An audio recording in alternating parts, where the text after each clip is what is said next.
everybody. Good evening, good evening. We have another missing case, okay? So we have 25 years old mother, all right? Marissa Carmichael. Now, we've talked about this case before, all right? She was missing in January. We are now in April. We're now in April.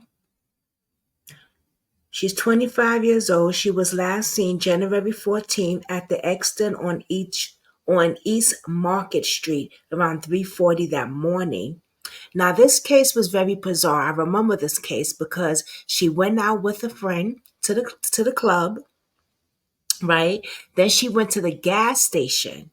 When she went to the gas station, she got into it with somebody, and then she called 911 and said they took her wallet. The person took her wallet, took her purse, and then she went missing.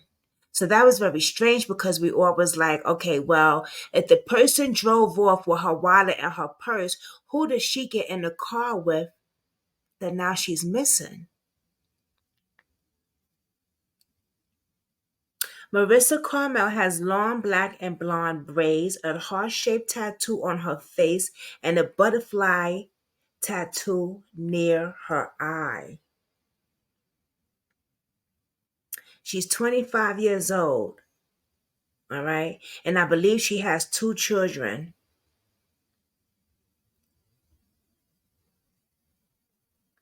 Now, what bothered us a lot was also the police took a little while to get to the destination. They took a minute to get there. So we're like, okay, they took a while to get there. And when they got there, where did she go? Did she get into a car with a stranger? Did somebody pick her up? Or did the person that she had the fight with make a U-turn and then come back and pick her up? What happened to this young 25 years old mother? Now, there was surveillance there that showed her at the gas station that night that she was reported missing.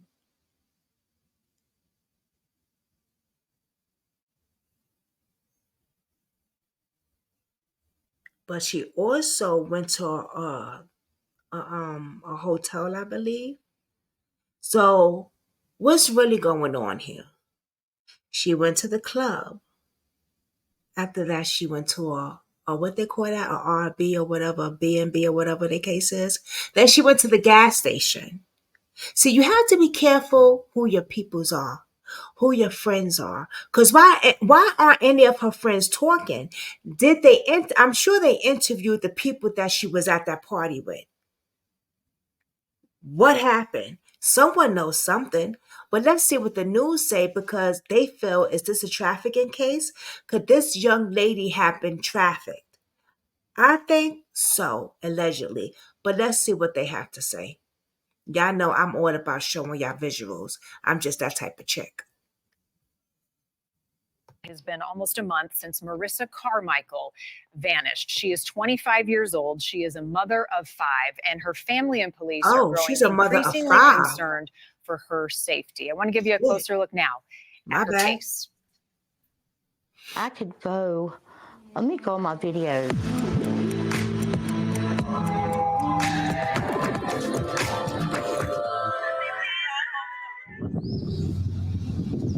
We're at the beach, me and Marissa on that picture.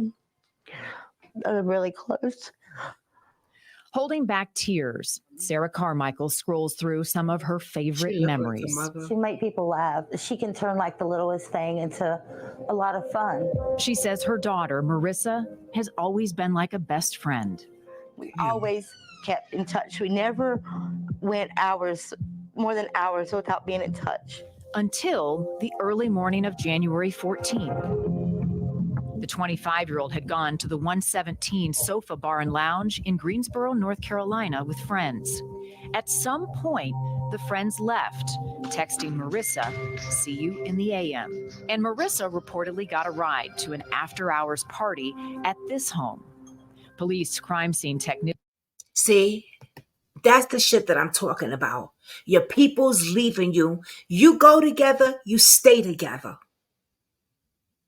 You don't leave and go home and then leave your peoples there. That's not how you do. When does this started happening, man? I don't know what's going on with this new generation. And I'm still young myself. I'm in my 40s, but I don't know what's going on with this new generation right here. Where they just freaking go somewhere with you, go to the club, by the day, lay back, have some drinks, parlay, and then leave you behind sitting there where they going home. They safe, you missing. What's going on with that? What happened to sticking together? What happened to sticking together? I move, you move. I move left, you move left. I move right, you move right. I move front, you move front. I move, you move. The hell? What's up with that? Come on now. Technicians later scoured the home for any evidence about what happened to Marissa. At this home, police crime scene technicians later scoured the home for any evidence about what happened to Marissa. The only thing known for certain, she placed a 911 call around 3:40 in the morning from this Exxon. I don't know where I am in Greensboro. I just got all my stuff throughout the car. He took off with my phone. I have no clue where I'm at. I have no numbers. Her mom now believes it was part of a setup to leave Marissa stranded and vulnerable. He told me to come into the store and grab and took off on me, and I don't know where I'm at. I'm in the middle of Greensboro. He took my phone. I don't have my phone. When Greensboro police arrived 40 minutes later, the clerk said Marissa had gotten a ride with another customer.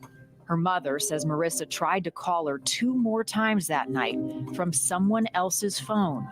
She turned that number over to police. And I think when she was reaching out and calling, she was figuring out, okay, he's really maybe not bringing me home at this point. Friends and family gathering in orange T-shirts, Marissa's favorite color, pledging to keep attention on her case. It's exhausting. It really is. It's tiring. We just want her home. Oh my God. Okay, I have a little clear more picture of this than what I thought. I don't think this trafficking. At this point, I don't. I changed my theory with that.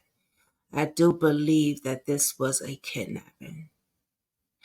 I believe that, yes, this argument, whatever she had going on with this guy,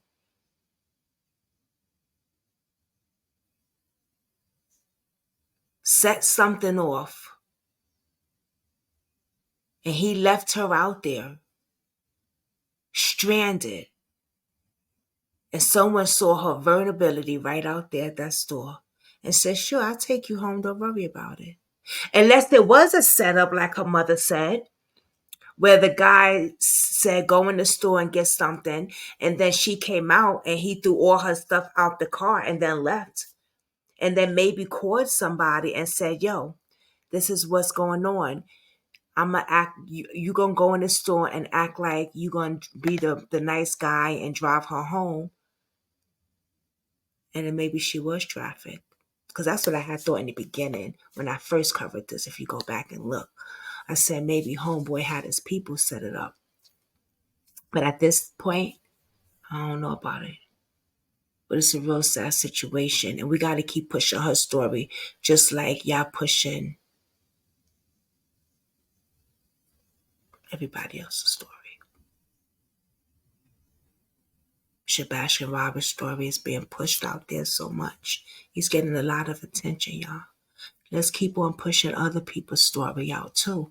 That's not getting the attention that died down. We miss her.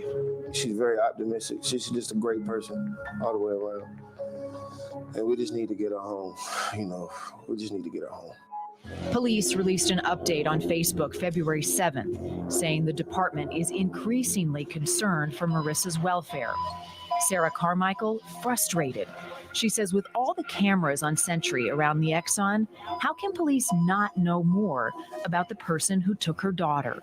Amazing how he just showed up at the Exxon as soon as she had been dumped out by the other guy. She says she's done her own investigation and believes the man Marissa left the Exxon with may be involved in sex trafficking, and her daughter is still nearby, alive. She hopes someone will spot Marissa's distinctive tattoos and make the call that returns the young mom of 5 to her family. Until then, a message for her daughter. I'm not giving up. I'm working every day. And we're looking for you. We're trying to find you. We're not giving up.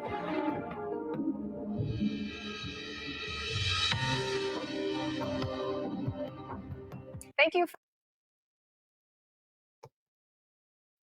And that's what I had thought in the beginning, that it was a setup, that those two men set it up. Because remember, from the bar, she went to some building. That building looked scrunchy and runchy. It didn't look like a hotel party. Like, so could it be she was trafficked and this was a setup? Could this young lady be somewhere still alive? Those tattoos matter. Every little piece of scarring on the victim's body matters. Tattoos matters. So if you know anything, her friends gotta know something. Anybody, the people she was with, those cameras seen something. The police cannot tell me that those cameras just didn't see nothing at all. I find that hard to believe. I really do. What's up with that? On Brooklynsquad, she hasn't been forgotten. Marissa, we're still spreading awareness and spreading your name.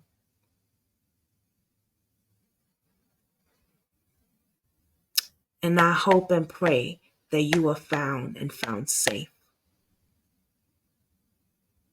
Please share this video and get her face out there. Because when y'all don't hit the share button, y'all not really doing nothing. Y'all not helping the victims and y'all not helping the victims' families at all. Because y'all not sharing their baby story. Y'all not sharing their baby's picture. So y'all not helping them solve a case. Y'all not helping them get justice. Y'all not helping them spread the awareness. So I'm asking you, please share the video and let's get her name out there. Just like y'all spreading Shabaskin Roberts and everybody else's video, share and let's get this young lady name and face still aware she is still loved on Brooklynsquad Real Life Drama, where we talk about real life crimes. And until then, I will see y'all later. Peace.